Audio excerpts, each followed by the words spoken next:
4 seasons lost. In Austin, I saw pause. My eyes crawled to a table.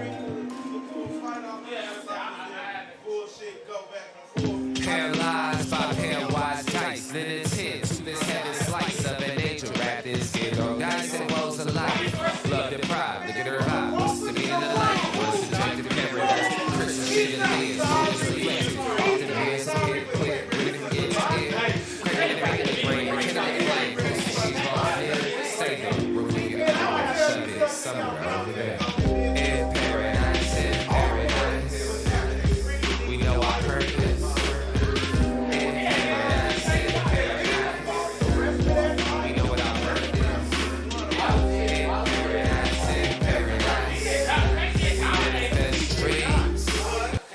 Hello, everybody, and welcome to this edition, the fourth try of the day for the Unpopular Hour. Of course, we're coming to you if you cannot hear from Cutting Up, and we come here every Friday. If you want to know what the barbershop is like, this is what it's like. And they're at 35 Northeast 36th, hours from 9 to 6, Tuesday through Saturday. You come see Keith, Lee, Sean, Chris, or Allison if you need anything done for your hair as far as a woman. They've got everything cleared up. So now I'm trying to see if we can make this show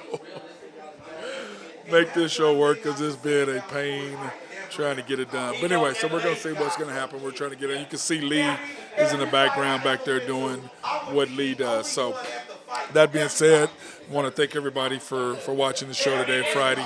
And anyway, OU baseball was up 12-4. I don't know what they're up now, but they were up 12-4, and playing against A&M. And of course, when you go to Drew Henthorne's picks, he had A&M minus 103, and clearly that was not happening today. And OU is just smashing them. Of course, it's got Texas minus 134. It's got the Braves minus 185. Phillies, Nats over 11. Rangers, Tigers over 8. And then, of course, the Rockies plus 120. So anyway, OU is, if everybody knows, OU has been on a hot streak. The only two games that they've lost during the streak that they've been on was at Florida, game 2, and then at Virginia Tech, game 2 in the Super Regionals and the Regionals. And, probably they're a little pissed off because they did not get a regional, but, build a better stadium and then you could possibly get one. That's the key. Texas and Oklahoma State both got them, so we're just looking at that and seeing how that works. But anyway, you can see what's going on today. You can hear these guys fired up. We've been just trying to discuss basketball and Steph Curry. So let's just get into it so you can kind of, when they're talking, you can kind of hear what they're talking about right now. So we looked at the playoff game stats last night. Golden State winning game 6, like I had predicted. I thought they'd beat them in 6, 103-90. And, of course, they're the only team other than the Lakers to ever beat Boston at home and in a series. Golden State going 19 for 46 from 3, 41% field goal percentage, 44 rebounds. And as you know, my favorite stat is PIP. Golden State only had 32 points. And, of course, they averaged 50 against Dallas, and Dallas has now got Christian Wood. So that's going to change that 100%. Turnovers, they only had 15, which is only had. 15 is a lot of turnovers. But, of course, the Celtics could not do anything with it. Then you look at their woeful three-point shooting, 11 for 28, 42% field goal percentage, 41 rebounds, 38 points in the paint. But the killer, 22 turnovers.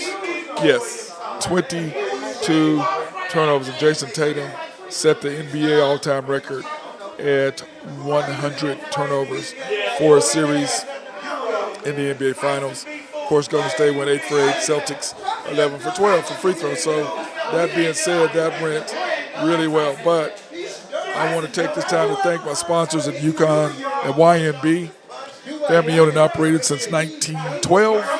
The bank that makes things happen. You can go pre-qualifying loans at www.ynbok.com.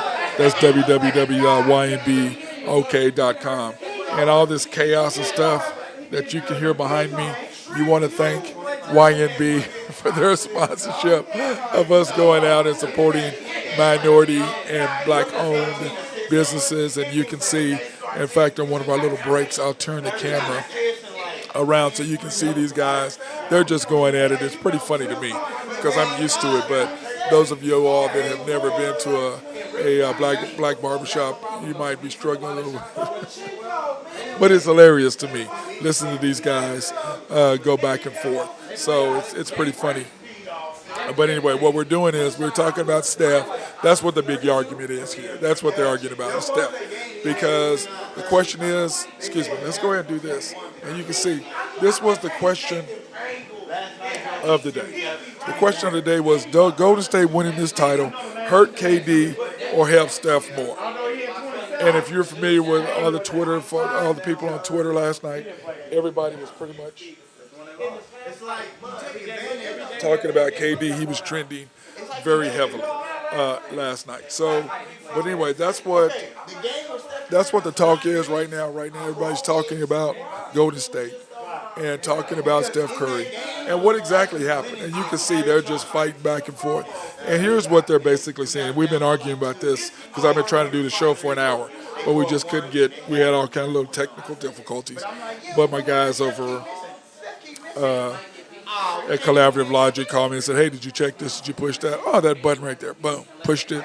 Everybody can hear me fine now. So, because you know how to get that fresh tune-up, that fresh cut, that fresh fade on Friday before I go do my thing. But anyway, so these guys are now saying, or Chris is basically saying that Steph Curry now has taken over. If he wins two more, that he's going to take over as far as jumping ahead of Kobe. Now, his top five, he has LeBron first, Kobe second, Jordan third. Or excuse me, Kobe third. And he thinks that Steph Curry should be in the top five, and he's high. He's high. But, you know, we were talking about the top tens. Who's in everybody's top 10? Who's in your top 10? Who's in my top 10? And we went over that. And like I said, when you're arguing top 10, your top 10 has to be one simple thing. Players you saw play. And then they threw the argument at me about Bill Russell because none of them saw Bill Russell. So they're saying, how do you have Bill Russell? And could Bill Russell play in today's game? Well, yeah, Bill Russell could play in today's game very, very easily, I think. Okay? I think Bill Russell could play in today's game with no issues whatsoever because, you know, he reminds me of Dikembe Mutombo as far as blocking shots, and then Tim Duncan as far as being a four because he would be a four in today's game is what Bill Russell would be. He would not be a center. He'd be a four. But the way that he thought through the game is smart. And they're like, well, you know, it was an 8-10 teams. Like, oh, yeah, but, you know, you got the Collegiate Player of the Year. He won back-to-back titles. Then he was a 3-time MVP 3 years in a row. And there are a lot of Hall of Famers that came from that time. And, you know, but the bottom line is what we always talk about is when you're great, if you're a top 5 player, you should be able to play in any era and do what you did. Doesn't matter, 30s, 40s, 60s, 80s, whatever, 2000s, whatever. And to me, Jordan would be better today's game than he was back then. Magic would be better. All of my top 5 guys would be better in today's game with less physicality, less tough, less smart players. There are fewer intelligent players now than there were back then. More guys understood the game. Now guys, they just play a lot of games, and it's a press, run down the court, score, shoot threes. And I was trying to argue with them about game changers because they were saying Steph changed the game. Yes. I said, to me, there's 3 people who changed the game. That's Wilt, Kareem, Steph. Those are 3 guys that actually changed the game. Kareem and Wilt because of the rule changes, and Steph Curry because the style changed. The NBA has completely changed how it looks, how it approaches basketball, period now. So that's kind of the way I look at it. And so that's what they're over there arguing about is that. And, you know, just about basketball, who's better, who's this, who's that. And it's all relative. But this is what it's about. These guys are going back and forth, and I think it's funny because it is true. But you had to have seen old heads is what they call me, old head, OG is what they call me. But like I said, I've seen more games than they have. I've seen more basketball than they have. So therefore, I tend to be a little bit more I want to say knowledgeable about the game simply because I've seen more. So I can just pick and choose. Okay, this style of play was here, this style of play was here, this is what they did, this is what they did. Does that translate in today's game? Sure it does. Now, like I said, now the question is, would Bill Russell win 11 championships? Well, no, because there's 30 teams. But would he dominate? Yes. Would he be a dominant force? Yes. Wilt, dominant force? Yes. Kareem, for sure. But, when we go back and here, let me just go ahead and put in my top five so you can kind of see. My NBA top five all time is this. I got Michael Jordan, I have Kareem, I have Magic, I have Kobe, I have LeBron, I have Wilt, Bill Russell, Shaq, Larry Bird, and Tim Duncan. And when I look at this list, the top five, I can't put Steph in any of that. I just can't. I don't see how I could put him in there. Where would I put him? Even if he has 6 deals. Because I'm saying if you have 6 championships, that's fine. But Michael has 6, Kareem has 6, Magic has 5, Kobe has 5. Now LeBron, you and LeBron are tied. I think LeBron has 4. What did he do? Yeah, he won 1 in Cleveland, 2 with Miami, and then he won the 1 with the Lakers. So he has 4, you have 4.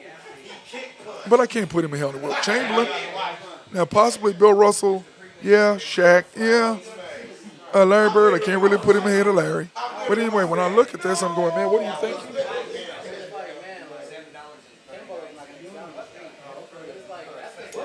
I really just can't do it. I simply can't do it. And I want to know from you guys, what do you think? Can we put him ahead? Can we stick him in front of these guys? I don't believe so. I just don't. I don't see it. I can't put him in front. But was he dominant? Yes. Without question. This to me was Steph's first NBA Finals that I saw him really do something. Because in Kevin Durant's 2 championships, Kevin was clearly the best player. Clearly won it.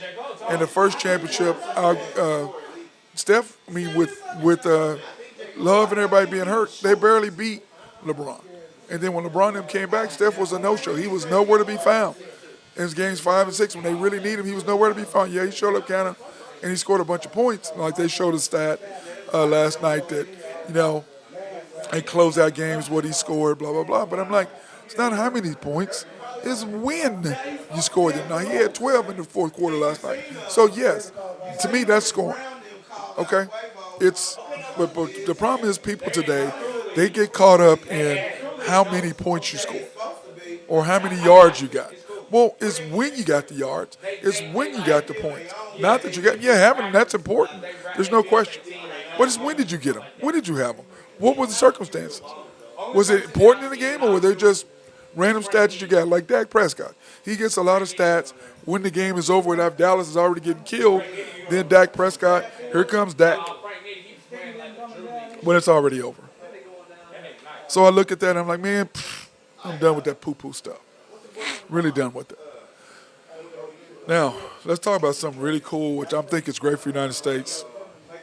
In 2026, of course, the World Cup is coming to Central America, the central part of the world. And, what I'm loving is, for those of you who've never seen soccer or football, F-U-T-B-O-L, not F-O-O-T-B-A-L, as in real football versus American football. Because this football is actually with your feet, whereas American football, the only time you use your feet is to kick off and punt, kick extra points. So that's the difference. But when you look at the cities available, now for me being in the central part of Oklahoma, think about this. You can go to Kansas City in the Power and Light District. Beautiful. You can go to Dallas and watch it there. Jerry's World. You can go to Houston. You can go to Atlanta. Or you can go to New York or Miami. So there's tons of places that you can go watch the World Cup if you're in the central part of the United States. Of course, this is in 2026, and I'm so excited that I get a chance to see some World Cup action now that I'm really into it, and it's 4 years from now. And, of course, I probably would do Houston, but it's going to depend on what teams are playing where. It's really going to depend on, but I hope we get Brazil or Italy or France. Germany, would love to see any of those to be in the central part because I love to take little G to Houston to get him to watch something. I think that would be fantastic. But congratulations to those cities in getting games or getting matches in the World Cup, and I'm just excited about that in 2026. And remember, it's every 4 years. And speaking of that, this year is the 4th year. And I'm not excited about where it is because of the atrocities and the things that those countries do over there. But nobody cares about that. I mean, this is sports. Nobody really cares. They really don't. And so, that being said, it's like live golf. You know, a lot of people are back and forth about it. I mean, are you mad about live golf? Or you not mad about live golf? And for me, it's really, really simple about live golf. I mean, it's really simple to me about live golf. Live golf is basically set up. Okay, live golf is basically set up for one thing. It's an exhibition. It's not real golf. You're only playing 3 days. There's no cuts. Well, if you're not going to get penalized, how are you going to get any better? There has to be something in there for you to play better than someone else. There has to be an incentive. Now, I do believe what this is going to do is force the PGA to probably make bigger prize money. But, God, this week, what is it, 2.7 million or something like that? It's ridiculous. Or 4 million, whatever it is, huge. But remember, the majors have nothing to do with the PGA Tour. They're all separate. That is the U.S. Open. That is the Masters. That is the PGA Championship.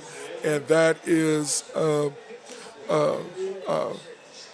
Open, which was formerly the British Open. Now they just call it the Open. So those have zero to do with that. All right, so I'm just going, to me, you know, this is going to help the PGA give out more money. It's going to help them. But to me, it's a joke. And then when you look at DJ, he's +1. Phil is completely out of it. DeChambeau is +1. So they're still kind of in it. Because in the Open and in the U.S. Open, you know, 6-8, -6, -8, you know, because in the, what did Justin Thomas win? The PGA -7. So they're making things a lot more tougher, and especially at Southern Hills. It's a hard course. But I think that's what golf should be. It should be a test of how good you are. U.S. Open was making it more easier for guys to score a bunch of, to be low under par. And it's like, dude, U.S. Open, you should be 3 under par, 4 under par, 5 under par to win it. And then if you're doing great, that's 8 under par. But you should be 3, 4, 5 under par. That's what real U.S. Open golf is. And today is going to be a great test, or this weekend is going to be a great test of that after round 2. So we'll see what Rory is going to do. Dustin Johnson was -2 yesterday, and he's +1. He was +3 for the day today. He did not have a good morning. So we'll see what happens with him today and how that plays out for him. So we'll see. But when I look at what's happening and what the opportunities are for it, I'm excited to see what's going to happen this weekend. And call me selfish a little bit, but I hope DeChambeau and Dustin Johnson fall on their faces, because I think you went for the money. You know, you don't have. This is not going to grow the game of golf. There's zero to do with that. And somebody made a great point. They go, if you're like Tiger, you lose to Tiger in the U.S. Open or whatever by 2 shots. Oh, Tiger beat. Whereas Greg Norman was bitter in his loss. He could never get over him choking. And he can only blame himself. You choked. You can't blame nobody else, bro. You choked. You were winning the Masters and you choked. You were winning U.S. Open, you choked. You choked. Nobody else made you do that. You did it. The pressure was too great for you. And what do you want to do now? You want to come and you want to dismantle it. Well, it doesn't matter. You're going to still be there. And your records and what you did is never going to go away no matter what you do. No matter if you try to destroy the tour, which is what I think he's trying to do. I think Phil, more or less, is trying to change some of the rules of it as far as how golfers are treated. But they have the absolute best retirement of any sport, so they're taken care of there. Now, I saw where the one guy was on, Mike, I can't think what his name is. But anyway, he was talking about, you know, how golfers, well, you know, you spend this much money to get into tour school, you do all this, blah, blah, blah, and then you go, well, in all sports you have to spend money to get better. But why should golf change? Why should they make it easier for you? It wasn't easy for anybody else. Either you can play or you can't. Now, a lot of these guys want to do all this stuff because they believe that they're good enough, they're going to make their chance, but they toil. They never make the tour. But they still can go out and make money on the side or do something else. But Dustin and DeChambeau just said it. Now I can do my foundation and do all this stuff because he was never going to make $100 million or $200 million. He was never going to make that on the PGA Tour. Wasn't going to happen. So, yeah, did it set him up? Did it hurt his legacy? I think it killed his legacy, if you ask me. But that's just me. So I don't believe in all that. I think it's a joke. I think that what they're doing is wrong, but it's for the money. And anything you do just strictly for money never turns out good. Now, that being said, I want to talk about, I wish I could go see what the OU is. I wish somebody would text me and let me know what the OSU or the OU score is, because I'm going to ask my boy Randy to send me the deal because I can't do that and do the show as well, find out what OU's doing. Like I said, they were up 12-3 through 4 or halfway through the fourth against Texas A&M. So I'm sure there's got to be a different score, and there should be an A&M 6 or 7 right now. So that being said, let me take a little break and thank my sponsors. I want to thank Collaborative Logic. Thank you guys for hooking me up again. Give me a quick call back. Of course, it was an easy fix to get the sound on.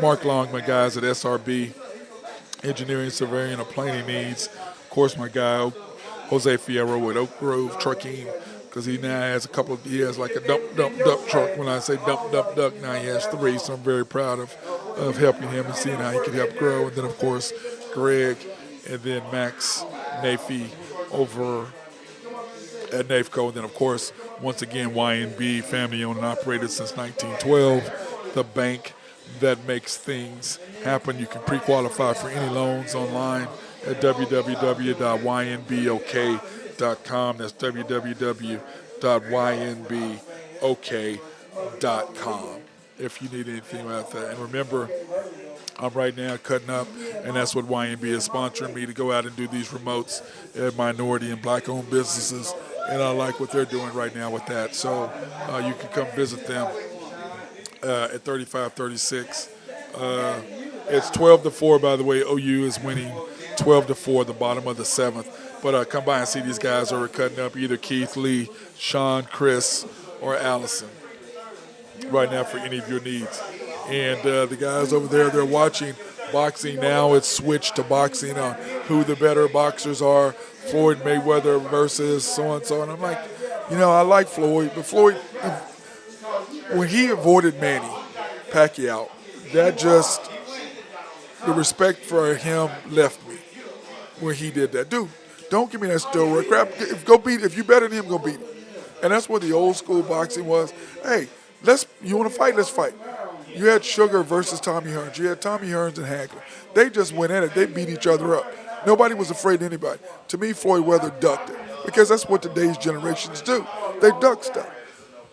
If you're the greatest ever, then you go fight whoever's in front of you. And back then, they fought whoever was in front of them. That's kind of what the MMA does and all the boxing. And I'm not into it. I don't really like it because to me it's more wrestling than anything else. I don't mind the fighting, but it's like, hey, you on the ground? Hey, 20 seconds, get up. Let's stand up and fight again. You're down on the ground, hitting you covered up, you're there for a minute. I don't want to see none of that. That does not interest me in at least a little bit. Get your butt up. If they did it to where they go, okay, you're down for 10 seconds or 30 seconds max, then get up and let's fight. But if you're on the ground and you're laying there covered up and he's barely trying to hit you, can't get in, I'm like, dude, I don't want to see that. I don't want to see it. Give me something I can see. But anyway, we're over watching boxing, or they're watching boxing. I'm not watching. I'm watching y'all. I'm doing the show for y'all. They're over watching boxing. But that's the beauty of when you come to the barbershop, because there's all kinds of things. Like I said, we started out with the Steph debate. Then it was the top 10, whether Steph deserves to move in or not. I still don't think he goes in there. The question is he better than Kevin Durant? I don't think Steph is better than Kevin Durant. I'm sorry. If I can't move Kevin in there, how do I move Steph in there? Steph is not better than Kevin. Then we had the argument of whether Steph is the best point guard of all time. Really? Did he move ahead of Isaiah? I can give you that. But he ain't even close to Magic. And John Stockton is not as good as Isaiah, even though John Stockton was on the Dream Team and Isaiah wasn't. And I believe that was a Magic, Bird, and Michael decision. I think all three of them. I don't think it was one of them. I think all three of them nixed Zeke off of that because he clearly deserved to be on the Dream Team. Especially you put Christian Laettner on there, and I get it. You want to put a college player on there. Why? Because he's a Dookie and they wanted to have the one guy. Now, please. Like when they played their scrimmage against each other, nobody wanted. He didn't play. He just sat over and spectated. They didn't have no respect for him. And this is the thing with basketball. Basketball is the one sport where you know somebody's better than you. You know it. There ain't nowhere to hide. We were discussing here, me and Chris and Sean and Keith, we were discussing, all time, who is the greatest of all time and how the greatest of all time should be able to transect any era. So they asked me why I thought Tom Brady was not the GOAT. And I said, really simple. Tom Brady would not be 40 years old playing in the 90s, the 80s, the 70s, the 60s, or the 50s. And I told him, I was like, so when I talked to my guy, P.J. Mills, we had talked about it. And when I break it down, it's really simple to me. I have to break it down by eras when I went by quarterback. Bart Starr's my first guy, then Joe Montana. Then I'm going to give Tom Brady his props.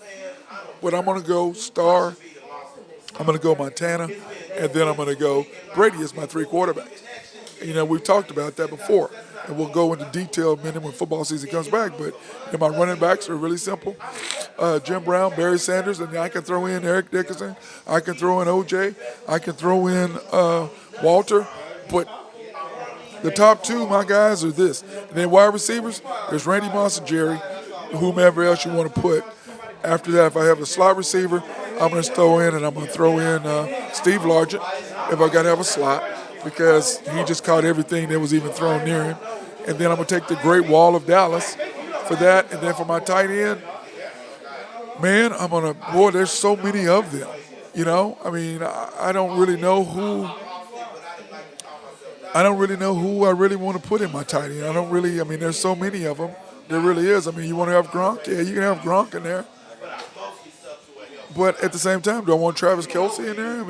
Who do you really want in there as tight end? There's been so many. But I'm going to take the Great Wall of Dallas as my offensive line, period, because they were the best offensive line of all time. So that's who I want to take for that. So, but, we're now, it's so funny. We laugh because, and then I'm going to try to set it up next time when I do my camera. I'm going to try to get here a little bit early and set up the camera where you can kind of see the whole thing of what's going on because they basically have two rooms back here. They've got, behind me, you've got Lee and Quinn over there running his mouth. He can't say hi. He just walked in, man. You can't say hi, man? No, he don't want to say hi to me. I'm going to put him on blast. See the dude right there that's getting up right there? He didn't want to speak to me. See that guy right there in the white hat? Yeah, we're looking right, the camera looking right at you, Quinn. Yeah, I'm looking right at you. That dude right there walked right by me. Didn't want to give me no love at all. He trying to hide from me. I see how it is, bro. It's okay. I see how I can't get no love. And then, of course, my boy Keith back over there is in that room back there. And then on the other side over here, you can see Sean's arm. And then Chris is on the other side of him. So anyway, I'm going to set it up to where you'll be able to see the whole thing. And then, it's a process of trying to get everything squared off the way that it should be. But we will get there and get everything done. So if you missed it, the question of the day was, because remember every Friday we have a question of the day. Does Golden State winning this title hurt KD or help Steph more? Now, we all thought that was really easy decision. It hurt KD more and it helped Steph more, or hurt KD more, or helps. I think it's 50-50. We all know, and Draymond can run his mouth all he wants to. You knew that you were never going to beat LeBron him again unless you went to get KD, so somebody who can match him. On the other side of that, KD knew he was never going to win a championship with Russell because now we see exactly what I've seen the whole time. Now everybody else sees. This is who Russell Westbrook is. This is the guy. He got put on stage in the Laker uniform, and he got exposed the type of player he is. Okay, that's what happened. Now the people in Oklahoma love Russell Westbrook. Oh, he stayed and this. There was nowhere for him to go, and I'm so wore out on that. Oklahoma City Thunder picked Russell Westbrook over Kevin Durant. I will never, ever, ever understand that. And I'd love to talk to Sam Presti and go, what were y'all thinking? What made you pick Russell? And like we had went over this a little bit yesterday when we talked about all the players that the Thunder have picked and why. Now, I told you, one of my friends does not give Sam Presti the credit for Kevin Durant, which I gave Presti the credit for that. But he goes, I can't give it to him because had we won, or had the Thunder, which was, we were the Seattle Supersonics at that time, had they won the draft, they would have taken Greg Odom instead of Kevin Durant. So by them picking number 2, you had no choice but to take Kevin Durant. So now, once again, what is this, 15 years later, we have the number 2 pick again. So what are you going to do with that? And we went into detail yesterday on After the Storm about that. So if you want to go to the MC Sports Network, and that's www.mcsportsnetwork.com, and you can click on After the Storm, my broadcast about the Thunder thing yesterday. You'll be really easy to break down what I talked about as far as who do we draft and what's happened with all our draft picks. But that being said, we do have the number 2 overall pick again. And it's like I've said, and I'm going to talk to him blue in the face because the draft is 6 days away. Remember, it's next Thursday is the NBA draft. And I'm going to talk to him blue in the face. One, if Chet doesn't get drafted by Orlando, what does that say about him? One, if I played with somebody in high school and college, they're the number 1 overall pick, supposedly, and my team doesn't pick him, that's saying that I said no. He's not the guy we need to get us over the point. Second thing is, when you look at Chet's numbers against NBA-ready talent, he's nowhere to be found. His numbers are in the toilet. Because people fall in love with Gonzaga players for whatever reason. I ain't in love with them. And I had broke down Gonzaga players, how many are still in the league, who's playing, and there's only 5 of them that are worth a quarter. Out of the 22 that have been drafted, or 27, or 27. I think it was 22 or since 2008 or whatever it's been. They can't play because of it's Gonzaga's system. They play in a great system that fits their talent. They play in a weak league. So when you do get into the playoffs or you do get into March Madness, they can't go 6-0 because they can't beat people. They can't get it done. They can go 5-0. They can get lucky, but they can't get 6-0, and they always get exposed in the championship game when they make it. Now, I do agree a couple years ago they had the better team, and they probably should have won, but they didn't. So when I look at Chad, I'm like, dude, you're a good player, but we already have that in Poku. Now, we were arguing about that at the shop, here at the shop, because Chris was making the point about European player that's Presti's out of. But I was like, hey, Chris, what did you say about the Thunder while they would draft Chet? We're talking about Chet right now. What were you saying why they would draft Chet? Because he's a Thunder type player. Isn't that what you said? He said he's a European player, so that's right up the Thunder's alley. Draft a European player because that's what they want. We were arguing they're trying to find another Nowitzki or Luka or something like that, right? Is that what you were saying? Yeah. Okay. Well, I was arguing against that, saying no, that is not the case. They don't want him and not going to pick him. Because I had talked to a Thunder source the other day, and I was making my play or my analysis of why I thought we should take him. And then you got Jabari Smith. And I told them about this. You have Jabari Smith saying, I want to play for the Thunder. Now, arguably, he's supposed to be the number 1 overall pick. And he wants to play for the Thunder. Think about that. Everybody goes, well, he can be more productive. Well, yeah, because the way that the Thunder play, that Giddey and SGA play downhill. So you have to have shooters out on the wings. So that'd make it great for Jabari because he shoots 40-something% from 3. So why wouldn't he want to play for us? And then on the other side of that, he's very athletic, and he gives you something to what? Defend in the paint. What do we talk about the Thunder are missing? Somebody who can defend the paint, protect the rim, We need to have 3 and D guys who can shoot the three, guard out front, and then what do we have to do more than anything? We have to have more physically athletic players. Chet is Poku. We've already seen Poku. He can't play in this league. And if the Thunder think Poku can play, he's a project. This is how I break down Poku. Our system of play with SGA and Giddey does not fit his game. He needs to be on a team where they can rebound and go coast to coast because he's great in coast to coast. He's got good handles. He can handle the ball in the open court. He'd be great for that. But in a half court where I've got to defend and I've got to run plays, that's not his game. That's why he does so well in the G League. And then when he comes to the league, to the show, he can't do anything because his skill set does not fit this type of game. So now you're going to go get another 6'11" or 7'3" guy who's skinny, who's not athletic, who can't defend, who's going to get pushed around. You're going to get another one of those? This is the number 2 overall pick we're talking about. And think about your top lottery picks. Kevin Durant, even though I'm giving him credit for it, my friend does not give Presti credit for Kevin Durant, and I explained to you earlier why. And then James Harden and Russell Westbrook. Those are your true lottery picks. And remember, we took James instead of Steph. Remember that.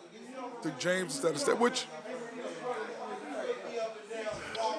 I'm okay with that. I mean, when I had to look up, you could. I don't know if Steph and Russell could have coexisted together because Russell can't coexist with anyone. Remember, we got Reggie Jackson in the 2012 draft or 11, whatever it was, and he and Russell could not get along, so we had to get rid of him. Then you get Steven Adams in 13, and then after that, we had a dry spell of 8 years where we didn't have anything. And then, of course, last year's draft, you had Giddey, you had Mann, you had Wiggins, and you had Robinson Earl. And then now you have a chance to pick up number 2 and number 12 pick because when we talk about what the Thunder has, we have the number 2 pick, we have the number 12 pick, and we have the 34th. And remember, we traded the 30th overall pick to Denver for JaMychal. And the question is, what are we going to do with JaMychal? Well, I mean, your options are really simple with him. Do you keep him? You have a young team, so you have this veteran that shoots really well from 3. If you play him more, that takes away from all the experience and all the time that you can give your young players. So the other option is not to play him that much and to hold him for trade bait until the trade deadline. And you know somebody's going to want a stretch 4 that's experienced that can give you a chance to get somebody good in trade, shooters in trade, or some more future draft picks as if we need them. Because remember, we basically gave them our 30th pick, and then we took their conditional first-round pick for 2027. That's what we did with the trade for him. So it works out well for us because, I mean, 30 really, what do you need in the first round, paying somebody first-round money at that point? What we need is the 12th pick and the 2nd pick. So if we can get Jabari and Jalen, or we can move up, which I understand that the Thunder are trying to do, move up to trade for, to get a Sharp, Shea Sharp, because Jalen Iverson is who we want, but are we going to get him? Probably not. He's going to be gone at number 4. And let's face it, the Kings need a veteran player, and they traded, but they'd want Shea or Josh. We ain't giving you either one of them. We give you anybody else, but we're not giving you Shea, and we're not giving you either one of Josh Giddey. Shea and SGA and Giddey, they're off the table. Everybody else, hey, we can talk about that, and we'll give you some draft picks. Because Jaden Ivey is a game changer, I promise you. And so is Sharp. And, but at the same time, we can slide in there and get like a Davis, a Johnny Davis. That would be a good thing, too, if we could slide in and get him. I wouldn't mind that at all as well, because either one of them would be really interesting. I just got an update. Texas A&M, they are down 12-6 in the 7th. Let me see, my boy Randy is sending me this text. 1 down, 2 on for Texas A&M in the bottom of the 7th. So it's 12-6, 1 out, 2 on for A&M. They're trying to come back. I think that's a too steep of a hole. I don't think they're going to be able to get back. It's 12-7 now, but I don't know if they're going to be able to come all the way back and catch OU. I would be very shocked if that's happened. I think the Sooners will stay and move on in the winners bracket on that. So, with that being said, back to what I was saying is that when I look at that, you can pair that, and we can go up and we can move up and get in a Sharp. So you've got, let's say, Jabari.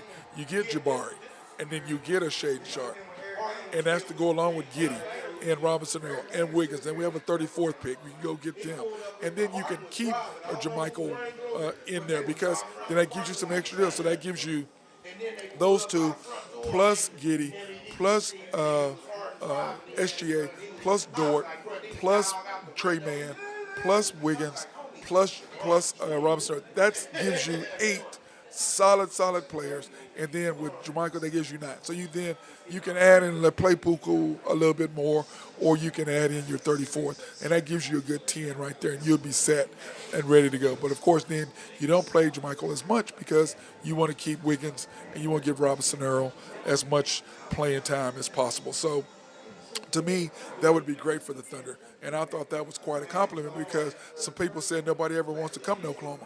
Why would they want to come to the Thunder? Well, if you're a rookie, why wouldn't you? I mean, this team we have, we're right there. But that's why this draft is so important. If you don't get somebody in Chet, it's going to set you back.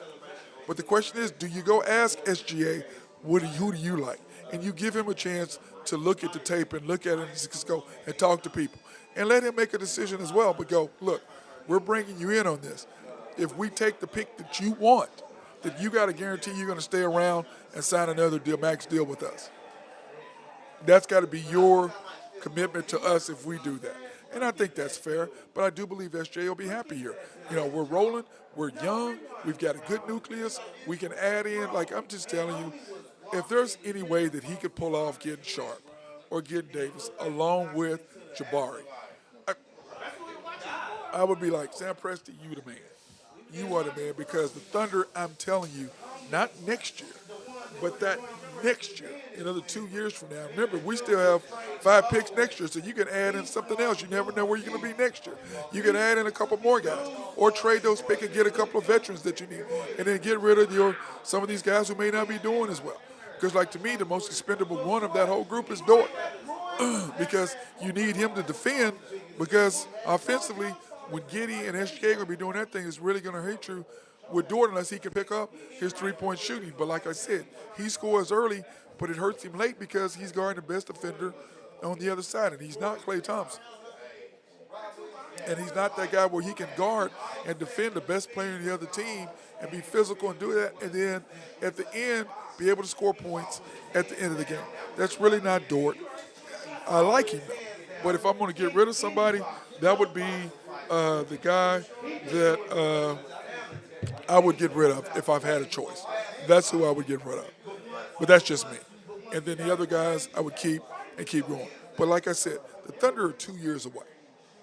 If you can get what we need this year, or you can get a Jabari and a Jalen Durham, who's our center, then all of a sudden, because you see what did the Mavericks do? They went and got Christian Wood. Why? Because they had to have Christian Wood. They needed Christian Wood. The Warriors scored average 50 points a game in the paint. Their PIP, 50 points a game in the paint. 50. Because that was the Mavs' biggest issue. They didn't have a rim protector. Now you've got somebody in the paint that, hey, he can guard the pick and roll. He averages 20 points a game. He can shoot it, but you got a rim protector. And that's what they went and got. The Thunder, we need a rim protector. Poku ain't no rim protector. Not Poku, but Chad, how's he going to protect the rim? He going to get pushed around. He doesn't have any weight on him. But everybody feels here that Presti is going to take a European player because he thinks that's what the European – and the Thunder have trended that way, drafting players. But in the last 8 years, what have you got up until 2020? 0. You had 0 picks through that time. Until 2021 where you got Josh Giddey and you got Trey. Okay, and SGA and Wiggins. But you had a long dry spell, 8 years in there where you didn't draft anything worth it. And remember, we had a chance, we drafted Desmond Main, I believe, and then we traded that pick off. And you see what he's doing now with Memphis. So my deal with Presti is Go back to where you were at first. Go back to the philosophy you had when the Thunder first came here. We want to win. And Aubrey McClendon and Clay Bennett's philosophy was, we get us the best players for us to have the best possible chance to win. So you went and got NBA-ready players. And then at some point in the last 8 years, you backed off of that and you're trying to find European players. Why? Why? They can't play in this league. You might find one here and there, but to waste a top 2 pick on Chet, it will set us back. Instead of being one of the youngest teams, and in 2, 3, 4 years, all of a sudden you got a squad. And then you add a pick or two in the first round, maybe trading out, getting you a veteran that can help us. But to go get that guy, he's a project. He ain't going to make it. It ain't the deal. But like I said, my number one thing is if Orlando doesn't take him, and a guy that played high school and college with him is on that team, and they don't take him, that tells you everything you need to know right there. So that being said, I want to take this time to thank my sponsors. Thanks to my boy Russell for calling me and hooking me up, telling me how to fix my microphone problem at Collaborative Logic. If you've got any IT needs, solutions, and for your networks and things like that, these guys are fantastic. So call Collaborative Logic and talk to my boy Russell. Or call Mark Long over at SRB if you need any engineering, surveying, or planning needs. Oak Grove, trucking. Okay, let me see. It's now 12-8. Thank you, Randy, for that update. And OU is now batting top of the 8th. But anyway, I want to thank my guys, Greg and Max Nafee over at NAFCO. And then, of course, YNB, family owned and operated since 1912, the bank that makes things happen. I want to thank those guys for all they're doing as far as with helping us on our remote broadcast to minority and black-owned businesses around the city. So I appreciate everything they're doing with that. So, but anyway, I want to thank those guys. And then, of course, thank the guys over at Cutting Up. That's Keith, Lee, Sean, Chris. And then, of course, our girl Allison, back when I had braids, she was the lady that took care of my braids and took care of that. So anyway, I want to thank my guys for that, for allowing them to let me come in to the shop and do some creative discussions. Good way to put it. So anyway, everybody be safe this weekend. Remember, tomorrow I'll be doing a remote at Crest in Edmond, so please, everybody swing by there and check it out. And Big Tuck's Barbecue, his seasoning and rub. So anyway, I'll be giving more information about that, but I want to thank everybody for coming out and for checking me out and for all your support doing my broadcast for the Unpopular Hour. That being said, you guys, be safe and peace out.